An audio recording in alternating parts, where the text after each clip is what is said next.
Салам алейкум, всем вам добрый вечер, пацаны.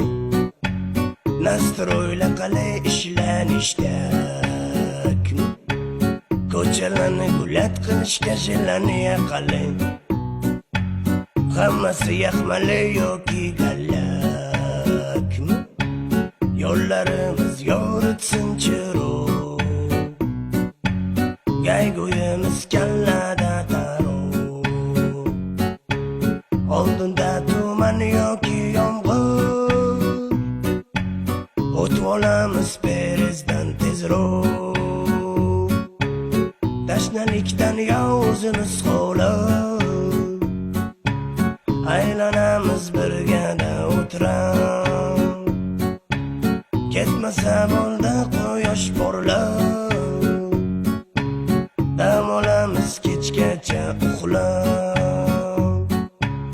Салам алейкум, всем вам добрый вечер, пацаны. Nastroyla qalay ishlanishda ko'chalarni gullat qilishga jillaniya qalay. Hammasi yaxmali yoki